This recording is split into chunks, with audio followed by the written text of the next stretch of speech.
राधे राधे।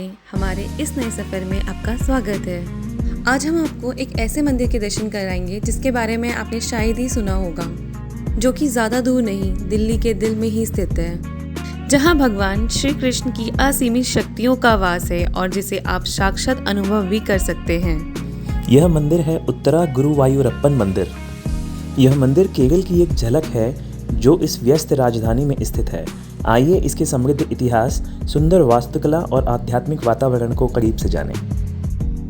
गर्मी अपनी चरम सीमा पर है, जिसके कारण हमें बाइक को छोड़ ऑटो का सहारा लेना पड़ा मेट्रो स्टेशन जाने के लिए। हमारा नियरेस्ट मेट्रो स्टेशन द्वारका है।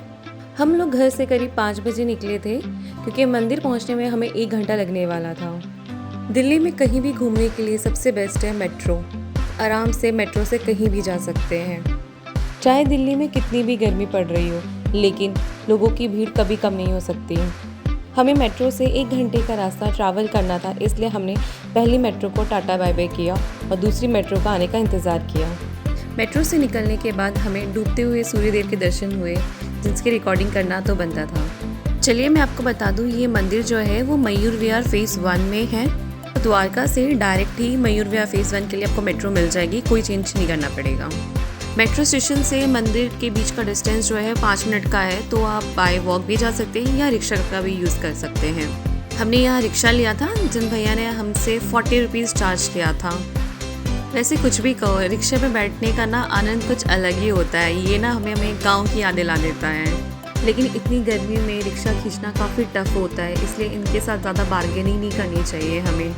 पहुँचते 6:30 होने वाले थे, लेकिन मौसम को देखकर ऐसा लग रहा था कि अभी भी दोपहर ही हो रही है। इतनी गर्मी और लू चल रही थी।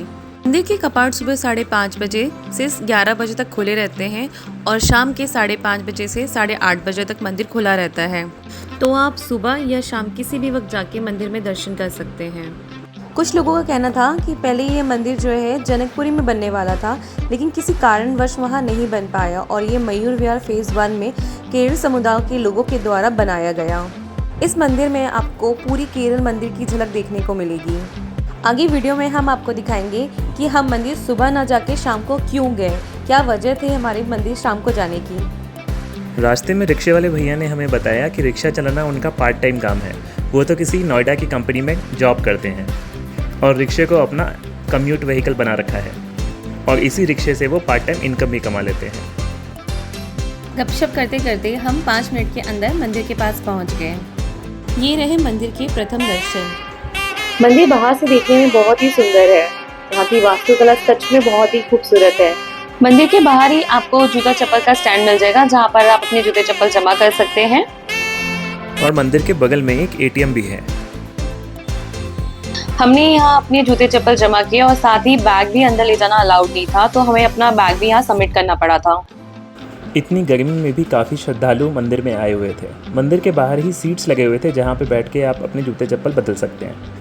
मंदिर के आसपास का वातावरण भी बहुत शांत था और एक अलग सी अनुभूति हो रही थी।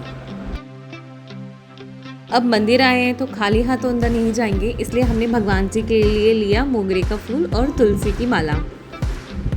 यहाँ हमने इन भैया से कुछ देर बात भी करी, जिन्होंने हमें मंदिर के बारे में कुछ प्रमुख बातें बताई और ये भी बताया कि ये जो फूल है वो दिल्ली के नहीं है, बट वो बैंगलोर से मंगाते हैं और इन फूलों की खुशबू सच में बिल्कुल जन्नत की तरह थी। ये है मंदिर का एंट्रेंस गेट। मंदिर के अंदर आप वीडियोस बना सकते हैं, लेकिन कोई भी वीडियो सामने से नहीं बना सकते, आप साइड से वीडियोस ले सकते हैं। इसका रीज़न है क्योंकि सामने ही गर्भगृह है जिसमें भगवान श्री कृष्ण जी की मूर्ति स्थापित की गई है। क्या आपको अब समझ में आया कि हम शाम को यहाँ दर्शन करने के लिए क्यों आए?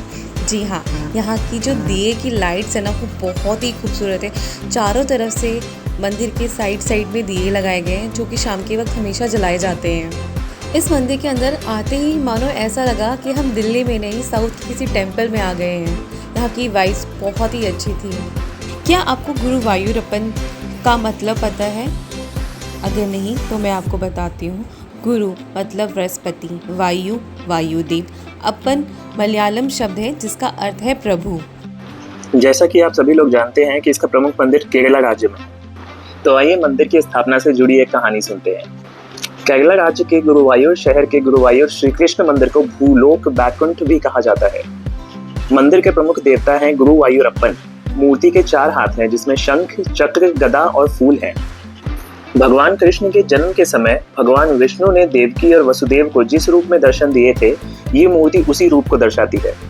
राजा सूतप और उनकी रानी प्रीष्णी ने ब्रह्मदेव से पुत्र प्राप्ति की कामना की। तब ब्रह्मा ने भगवान विष्णु की सहमति से राजा को श्री कृष्ण की एक मूर्ति दी। यह मूर्ति स्वयं भगवान विष्णु ने ब्रह्मदेव को दी थी। राजा और रानी ने पूरे श्रद्धा भाव से उस मूर्ति की पूजा की। पूजा से प्रसन्न होकर भगवान विष्णु प्रकट हुए। तब राजा और रानी ने एक पुत्र की इच्छा प्रकट की। राजा और रानी ने अपनी इच्छा 3 बार दोहराई थी। तब भगवान विष्णु ने वरदान दिया कि इस जन्म में तो वो उनके यहाँ पुत्र बनकर आएंगे ही, अगले 2 जन्मों में भी वे राजा और रानी के यहाँ पुत्र बनकर आएंगे। कुछ समय बाद रानी प्रीष्णी ने एक पुत्र को जन्म दिया, जिसका नाम कृष्ण गर्भ रखा गया। अगले जन्म में राजा और रानी ऋषि कश्यप और माता अदिति के रूप में जन्मे और भगवान विष्णु ने वामन अवतार लिया। उसके अगले जन्म में राजा और रानी वसुदेव और देवकी के रूप में जन्मे, जिनके यहाँ भगवान विष्णु श्री कृष्ण के रूप में अवतरित हुए। ऐसा कहा जाता है कि श्री कृष्ण को यह मूर्ति अपने पिता से मिली और उन्होंने मूर्ति को अपनी राजधानी द्वारका में स्थापित किया था, जहाँ मूर्ति की पूजा की गई। ऐसा माना जाता है जब द्वारका शहर डूबने वाली थी, तब देवगुरु बृहस्पति और वायुदेव ने मूर्ति को द्वारका से बचाकर केरला के गुरुवायूर शहर में स्थापित किया। गुरुवायूरप्पन का मतलब है वह मूर्ति जो गुरु और वायु द्वारा द्वारका में डूबने से बचाई गई थी। इस मंदिर को दक्षिण भारत का द्वारका भी कहा जाता है। केरला का यह मंदिर करीब 5000 वर्ष पुराना है। देवगुरु बृहस्पति और वायुदेव के अनुरोध करने पर देव शिल्पी विश्वकर्मा ने इस मंदिर का निर्माण किया था। इस बात का वर्णन महाभारत में भी है, जहाँ ऋषि दत्तात्रेय ने यह बात राजा परीक्षित के पुत्र जन्मजय को यह बात बताई थी। इस मंदिर की पूजा पद्धति श्री शंकराचार्य द्वारा निर्धारित है। यहाँ के मुख्य त्योहार हैं अरत्तु, श्री कृष्ण जन्माष्टमी और वृश्चिका एकादशी। चलिए आपको अंदर से पूरा मंदिर दिखाते हैं। मंदिर में साफ सफाई का ध्यान बहुत ही अच्छी तरीके से रखा गया है। मंदिर प्रांगण में घूमते हुए हमने देखा कि कई पंडित प्रांगण में बैठे हुए थे और उन्हीं फूलों की माला बना रहे थे जो भक्तों ने भगवान को अर्पित किए हुए थे। सभी पंडितों ने एक जैसे ही वस्त्र पहने हुए थे, जो कि दक्षिण भारत की एक साफ झलक थी।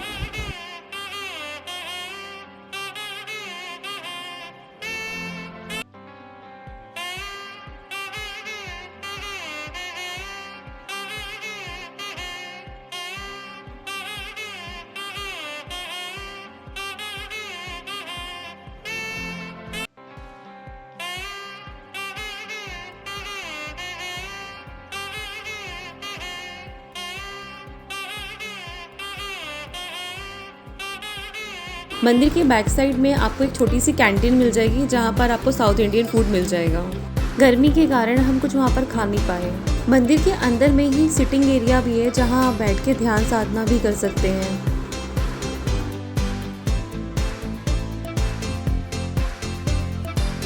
मंदिर के एग्जिट साइड में ही आपको ये दुकान मिल जाएगी, जो कि पूजा की सामग्री की दुकान है।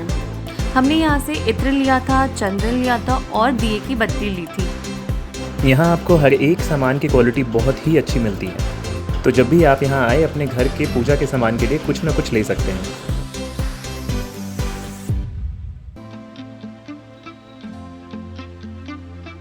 मंदिर वैसे ज़्यादा बड़ा तो नहीं है, लेकिन आप आराम से धीरे धीरे, और छोटे छोटे मंदिर है उसके अंदर, जैसे भोले बाबा, गणपति भगवान जी है, तो उनके ध्यान साधना करते करते, उनसे दर्शन करते करते आपको थोड़ा वक्त लग जाएगा।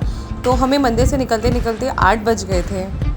मंदिर की 2-4 बार परिक्रमा करके हम लोग मंदिर से बाहर निकल आए और पैदल ही मेट्रो स्टेशन की तरफ चल दिए।